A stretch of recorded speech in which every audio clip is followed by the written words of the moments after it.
Hi, welcome to soulful stories. ఆమె లేచిపోయింది episode 33. Bharat ఇంటికి వచ్చిన అజయ్ కావ్యతో మిస్బిహేవ్ చేసి తిరిగి వెళ్తుండగా భరత్ రావడంతో అతనితో మాట్లాడుతున్నాడు. హాయ్ బ్రదర్, మీరేంటి ఇలా వచ్చారు అని అడిగాడు భరత్. హాయ్ భరత్, ఏం లేదు, మీ వదిన ఏదో స్వీట్ చేసిందంట. వాళ్ళ చెల్లెలు ప్రెగ్నెంట్గా ఉంది కదా, తనకి తినిపించాలి అని కొంచెం బాక్స్లో పెట్టి ఇచ్చింది. ఇప్పుడే తనకు ఆ బాక్స్ ఇచ్చి వస్తున్నాను, నువ్వు వచ్చావు అన్నాడు అజయ్. అవునా, వదిన గారికి థ్యాంక్స్ అని చెప్పు బ్రదర్. అయినా వెంటనే వెళ్ళిపోతున్నారేంటి? కాస్త కాఫీ టీ అయినా తీసుకొని వెళ్ళండి, ముందైతే లోపలికి రండి అంటూ లోపలికి వస్తూనే, అదేంటి కావ్య, వచ్చిన మనిషిని కూర్చోబెట్టకుండా అలానే పంపించేస్తున్నావు అని అడిగాడు భరత్.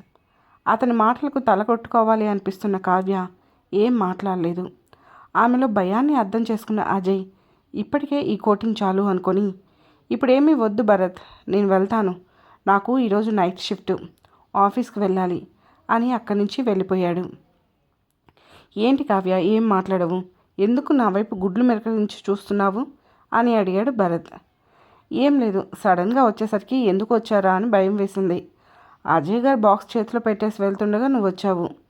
నీకేమైందో అనే టెన్షన్ వల్ల నేను అతనికి ఏమీ ఆఫర్ చేయలేదు అని సునాయాసంగా అబద్ధం ఆడేసింది కావ్య. అలా ఎలా వదిలేసావు కావ్య? మనం లాస్ట్ వీక్ వాళ్ళ ఇంటికి వెళ్ళినప్పుడు ఎంత బాగా చూసుకున్నారు, మనకి మంచి ఫుడ్ వండి పెట్టారు. ఇప్పుడు కూడా చూడు, జయంత్ గారు నీ కోసం ఏదో వండి పంపించారు. వాళ్ళు మన విషయంలో అంత అభిమానంగా ఉన్నప్పుడు మనం కూడా అలానే ఉండాలి కదా.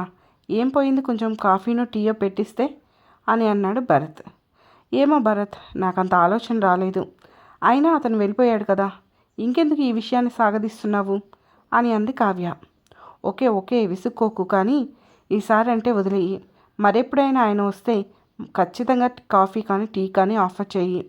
కాసేపు కూర్చోబెట్టి మాట్లాడు, చూస్తుంటే మనిషి చాలా మంచివాళ్ళ ఉన్నాడు అని చెప్పుకుంటూ పోతున్నాడు భరత్.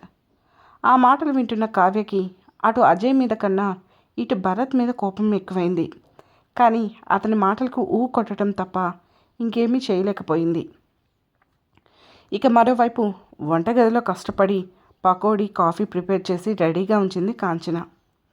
అప్పటికే ఆమెకు చెమటలు కమ్మేసి నీరసం వచ్చింది. ఆమె ముఖం తుడుచుకొని బయటికి వస్తూనే, ఎవరు కిచెన్లోకి వెళ్ళకండి, మా నాన్న మా అన్నయ్యలు వచ్చాక నేనే స్వయంగా వాళ్ళకి వడ్డిస్తాను అని చెప్పింది. ఇక్కడ అంత సాహసం ఎవరు చేయరమ్మా.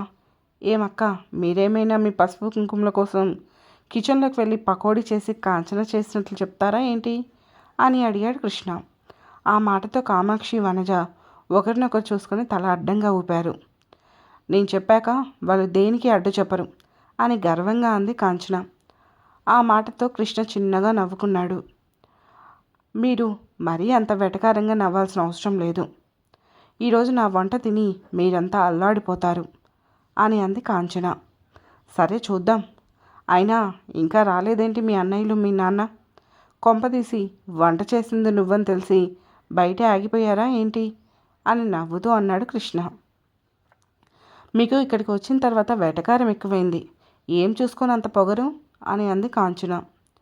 నా మీద నీకున్న పిచ్చి ప్రేమను చూసే నాకు అంత పొగరు. ఆ పిచ్చిని కాస్త తగ్గించుకో, నాకు ఈ పొగరు తగ్గుతుంది అన్నాడు కృష్ణ. అతను ఏమన్నాడో అర్థం అవ్వక అయోమయంగా అతన్ని చూసింది కాంచన. ఇంతలో రాఘవరావు అతని కొడుకులు ఇంట్లోకి వచ్చారు. వాళ్ళని చూస్తూనే, వచ్చారు బలిపశువులు అని కృష్ణ అనుకుంటుంటే, నాన్నగారు, అన్నయ్య, నేను మీకోసం ఈరోజు ఈవినింగ్ స్నాక్స్ కాఫీ ప్రిపేర్ చేశాను అని ఉత్సాహంగా చెప్పి హడావడిగా వంటగదిలోకి వెళ్ళింది కాంచన. ఆమె వంట గురించి తెలియని వాళ్ళు ఆమె తీసుకొచ్చే స్నాక్స్ కోసం వెయిట్ చేస్తున్నారు. హడావిడిగా 3 ప్లేట్స్లలో పకోడీ అలానే కాఫీ తెచ్చి తండ్రి అన్నలకు ఇచ్చింది కాంచన. అది చూసి, కృష్ణకి కూడా ఇవ్వమ్మా, తను కూడా తింటాడు కదా అని అన్నాడు రాఘవరావు. ఆ మాటతో, పర్వాలేదులే మామయ్య గారు, ఆల్రెడీ నేను తినేశాను, మీరు తినండి, తిని అవి ఎలా ఉన్నాయో తనకి చెప్పండి అని అన్నాడు కృష్ణ. ఓహో, మాకంటే ముందే మీ ఆయనకి పెట్టేశావా అంటూ పకోడీ తీసుకొని నోట్లో పెట్టుకున్న రాఘవరావు దాన్ని కొరకబోయాడు. కానీ అది పంటి కింద రాయి పెట్టినట్లు పన్ను డ్యామేజ్ అయింది, కానీ పకోడీ నలగలేదు. ఇదేంటి ఈ పకోడీ నలగట్లేదు అంటూ మరొక పకోడీ తీసుకున్నాడు. అది కూడా అదే పరిస్థితి. బాబోయ్, ఇది కూడా నలగట్లేదు. చాలా రోజులైంది ఇలాంటి ఫుడ్ తినక. అందువల్లే కాబోలు తినలేకపోతున్నాను అని కొడుకు వైపు చూశాడు. వాళ్ళది కూడా అదే పరిస్థితి. వాళ్ళు తినకున్నా కూడా ఎలా ఉంది నాన్న నేను చేసిన పకోడీ అని ఆత్రంగా చూస్తూ అడుగుతుంది కాంచన. అప్పటికే కృష్ణ, వనజ, కామాక్షి లోలోనే నవ్వుతున్నారు. కూతురికి ఏం సమాధానం చెప్పాలో తెలియక రాఘవరావు సైలెంట్గా ఉంటే చెల్లెలు బాధపడుతుందేమో అని ఇద్దరూ ఎలాగైనా పకోడీని నవ్వటానికి చూశారు ఆమె అన్నలు. కానీ వాళ్ళ ప్రయాస వృధా అయిపోయింది. అతి కష్టం మీద వాళ్ళు ఆ పకోడీని కొరికారు. అన్నలిద్దరికీ ఏం కాలేదు, కానీ రాఘవరావు పన్ను ఊడి పకోడీ ప్లేట్లో పడింది. అది చూసిన కృష్ణ పెద్దగా నవ్వేశాడు. వనజ, కామాక్షికి కూడా నవ్వొస్తుంది, కానీ నవ్వితే బత్తల చేతిలో తన్నులు తినాల్సి వస్తుంది అని తెలుసు కనుక పవిటి చెంగు నోటికి అడ్డు పెట్టుకొని నవ్వుతున్నారు. మరోవైపు ఏం జరిగిందో అర్థమైన రాఘవరావు బిక్కమొక్కం వేసుకొని కూతురి వైపు చూశాడు. అప్పటికే కాంచిన కోపంగా తండ్రిని, అన్నలను చూస్తుంది. కృష్ణ నవ్వు ఆమెలో కోపాన్ని ఇంకాస్త పెంచుతుంది. పకోడీలు తింటే పళ్ళు రాలేలా ఉన్నాయి. తినకపోతే కాంచన కోపం చూడాల్సి వస్తుంది.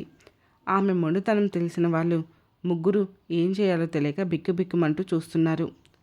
నవ్వి నవ్వి కడుపు పట్టుకున్న కృష్ణ, ఆ పకోడీలు మీరు తినలేరు, కానీ మీ యువరాని కష్టపడి చేసిన కాఫీ అయినా తాగండి అని అన్నాడు. ప్లేట్ కింద పెడితే ఎక్కడ కాంచన ఎగురుతుందో అని భయంగా చూస్తుండగా, ఏ కంచు డార్లింగ్, పాపం వాళ్ళ పళ్ళు ఊడగొట్టడం ఎందుకు, కానీ నువ్వే కాఫీ తాగమను, లేకపోతే మీ అన్నయ్యలు మీ అయ్య పళ్ళు లేకుండా ఉండాల్సి వస్తుంది అని అన్నాడు కృష్ణ. దాంతో కాఫీ తాగండి నాన్న అని కోపంగా అంది కాంచన. అదే 10,000 అనుకున్న వాళ్ళ ముగ్గురు ప్లేట్ కింద పెట్టేసి కాఫీ తాగుదామని నోట్లో పెట్టుకున్నారు. అంతే, పచ్చి కషాయం తాగినట్లు అనిపించింది. అప్పటికే వాళ్ళ వైపు సూటిగా చూస్తుంది కాంచన. వాళ్ళ ఆ కషాయం లాంటి కాఫీని బయటికి వదిలితే ఏం జరుగుతుందో తెలుసు కనుక కష్టం మీద గుటకలు వేశారు. వాళ్ళ అవస్థ అర్థమైన కృష్ణ మాత్రం నవ్వుతూనే ఉన్నాడు. అతని నవ్వుకి కాంచనకి మండిపోతుంది. నిజానికి కాంచన కాఫీ చాలా బాగా పెడుతుంది, కానీ అందులో వేపాకు పౌడర్ కలిసేలా చేశాడు కృష్ణ. వెంటనే కాలు నేలకేసి కొట్టి, ఎందుకు మీరు ఇలా నవ్వుతున్నారు? ఏమైంది? ఏదో పిండి తేడా వచ్చినట్లుంది, అందుకే పకోడీలు గట్టిగా వచ్చాయి. దానికే అంత నవ్వాలా? కాఫీ బాగానే ఉంది కదా అంటూ తండ్రి, అన్నల వైపు చూసింది కాంచన. బాగుంది కాంచన, నేను నా లైఫ్లో ఇంత మంచి కాఫీ ఎప్పుడు టేస్ట్ చేయలేదు అని వింత ముఖ కవలికలతో అన్నాడు రాఘవరావు. అవును, చాలా బాగా చేసావు కాంచన. ఏయ్, మీరిద్దరు కాఫీ ఎలా పెట్టాలో మా చెల్లి దగ్గర నేర్చుకోండి అని అన్నారు కాంచన అన్నలు. మాటతో సంతోషపడుతూ, ఇదేం చూశారు, ఈరోజు నైట్ డిన్నర్ నేనే చేస్తాను. అది తింటే ఖచ్చితంగా మా వాళ్ళకి నా వంట ఏంటో తెలుస్తుంది. ఇక రోజు నన్నే చేయమని అడుగుతారు చూడండి అని గొప్పగా చెప్పింది కాంచన. ఆ మాటకి రాఘవరావు, అతని కొడుకులు కళ్ళు తేలేశారు. కష్టం మీద నోట్లో ఉన్న కాఫీ నీళ్లు మింగేసి, అయ్యో కాంచన, నీకెందుకమ్మా కష్టం? ఎలానో మీ ఇంట్లో కష్టపడుతూనే ఉన్నావు కదా, ఇక్కడ వదినలు చేస్తారులే అని అన్నాడు రాఘవరావు. అవునరా, నీకెందుకు ఈ కష్టం? మీ వదినలు ఖాళీగానే ఉన్నారు కదా, వాళ్ళు చేస్తారులే అన్నాడు అన్నయ్య. ఇది కష్టము నష్టము సమస్య కాదు, పరువు సమస్య. ఇతగాడు నాకు వంటలు రావు అని అంత స్ట్రాంగ్గా చెప్పినప్పుడు నా వంట ప్రావీణ్యం ఏంటో చూపించాలి కదా. రేపు ఎప్పుడైనా మాట వచ్చినప్పుడు నా తరపున మాట్లాడటానికి రుజువు ఉండాలి కదా అని అంది కాంచన. అప్పటికే కృష్ణ నవ్వు ఆపేసి, కామాక్షి అక్క, మీ ఆయన గారికి, మీ మరిది గారికి, మన మామయ్య గారికి మా ఆవిడ వంట చేస్తుంది, కానీ మీకు నాకు మీరిద్దరే వంట చేసేయండి, ఇక తగ్గితే అస్సలు బాగోదు అని అన్నాడు. అంత లేదు, అందరూ నేను చేసింది తినాలి అని గట్టిగా అంది కాంచన. హలో మేడం, నీ వంట ప్రావీణ్యం నాకు తెలుసు, సో నేను తినను. అలానే వాళ్ళిద్దరూ నా తోబుట్టువులు కాకుండా నా సొంత అక్కలతో సమానం, వాళ్ళని కూడా తిననివ్వను అని గట్టిగా చెప్పాడు కృష్ణ. అవునులే, అనాథవి కదా, అందరినీ అయిన వాళ్ళని చేసుకొని అడుక్కోవటం నీకు అలవాటే కదా అంది కాంచన. ఆ మాటకి కృష్ణ మనసు చిక్కుమంటే అంతా షాక్ అయి చూశారు. ఎవరికి ఏం మాట్లాడాలో అర్థం కాలేదు. కామాక్షి, వనజకి అయితే అక్కడే కాంచన జుట్టు పట్టుకొని దంచాలి అనిపిస్తుంది. కానీ కంట్రోల్ చేసుకుంటున్నారు. అయినా కృష్ణ లైట్ తీసుకొని, అక్క మీరు వెళ్ళి మన ముగ్గురికి మాత్రమే వంట చేయండి అని చెప్పాడు కృష్ణ. కామాక్షి వనజకి ఏం చేయాలో అర్థం కాక భర్తల వైపు చూసేసరికి ప్రస్తుతం కృష్ణ అక్కడ ఉండకపోతే కాంచనకి ఇంకా కోపం పెరిగిపోయి ఇంకా పిచ్చి పిచ్చిగా చేస్తుందని తెలుసు కనుక కృష్ణ కోసం వాళ్ళకి పర్మిషన్ ఇచ్చేశారు. కామాక్షి వనజ ఓవైపు వంట చేస్తుంటే కాంచన మరోవైపు వంట చేస్తుంది. ఆమె వంట చూస్తున్న ఈ తోటి కోడలకు ఆ వంట ఏ రేంజ్లో ఉంటుందో అర్థమవుతూనే తమ భర్త మామగారు ఆరోగ్యం గురించి బాధపడటం మొదలుపెట్టారు. మరోవైపు ఆఫీస్లో అందరితో మాటలు కట్ చేసిన మహా చాలా స్తబ్దుగా మారిపోయింది. వచ్చిందా, తన పని తను చేసుకుంటుందా, వెళ్ళిపోయిందా అన్నట్లు ఉంటుంది. ముకుందం కూడా ఆమెను వర్క్ విషయంలో ఏమాత్రం ఇబ్బంది పెట్టడం లేదు. అలానే ఇంట్లో కూడా అత్తగారితో ఎంతవరకు అవసరమైతే అంతవరకే మాట్లాడుతుంది మహాలక్ష్మి. కానీ ఏ తప్పు చేయకపోయినా తప్పు చేసిన దానిలా ఫీల్ అవుతుంది. ఇక భానుమూర్తి విషయానికి వస్తే అతడు ఆమెతో పూర్తిగా మాటలు తగ్గించేశాడు. ఇంటికి కూడా రాత్రివేళ పడుకునే టైంలో మాత్రమే వస్తున్నాడు. పొద్దున్నే వెళ్ళిపోతున్నాడు. అతని ప్రవర్తన అత్తాకోడళ్ళకి వింతగానే ఉంది. ఇక ఒకరోజు తట్టుకోలేక కమల మహాతో ఈ విషయం గురించి కదిలించింది. మీ మహా ఏంటి కృష్ణ అసలు ఇంట్లో ఉండటం లేదు అని అడిగింది కమల. నాకేం తెలుసు అత్తయ్య, నాతో అసలు మాట్లాడట్లేదు. ఆఫీస్కి తీసుకెళ్తున్నాడు, తీసుకొచ్చి మళ్ళీ బయటికి వెళ్ళిపోతున్నాడు. రాత్రి ఎప్పటికో ఇంటికి వస్తున్నాడు, తింటున్నాడు, పడుకుంటున్నాడు అని తలదించుకొని చెప్పింది మహా. అదేంటి, వాడిని నమ్మేశాడు కదా, ఇంకెందుకు ఇలా బిహేవ్ చేస్తున్నాడు అని అడిగింది కమల. నాకు అదే అర్థం కావట్లేదు అత్తయ్య. నేను ఆయన్ని కదిలించాలన్నా నాకు ధైర్యం సరిపోవటం లేదు అని అంది మహా. ధైర్యం సరిపోకపోవడం అంటే పిచ్చి ముద్ద. వాడు నీ మొగుడు. నీ మొగుడుతో మాట్లాడటానికి నీకేం భయం? నువ్వు ఇలానే వదిలేస్తే ఎలా? అసలు ఆ సంఘటన జరిగి ఇప్పటికీ 1 రోజులైంది. ఈ 1 రోజుల్లో మీరు మంచిగా ఉన్నారా లేదా అని అడిగింది కమల. ఆయన ఇంతవరకు నాతో మంచిగా ఉన్నదే లేదత్తయ్య. ఏదో 1-2 సార్లు తనకి నచ్చినప్పుడు తప్ప నాకు దూరంగానే ఉంటున్నారు. చెప్పాను కదా, మాట కూడా కష్టమైపోయింది అని అంది మహా. ఇంత జరుగుతుంటే నాకు చెప్పే పని లేదా? ఇద్దరు మధ్య దూరం ఒకసారి మొదలైతే అది ఎంత దూరం వెళ్తుందో తెలుసా? ఇద్దరు విడిపోయే పరిస్థితి వస్తుంది. ఈరోజు వస్తే వాడితో మాట్లాడతాను అంది కమల. మహా ఇంకేమీ మాట్లాడలేదు. చూడు మహా, నువ్వు ఏ తప్పు చేయలేదు.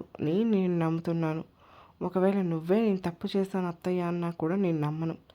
అలాంటిది నువ్వెందుకే తల్లి తప్పు చేసినట్లు నీలో నువ్వు కుమిలిపోతున్నావు అని అడిగింది కమల.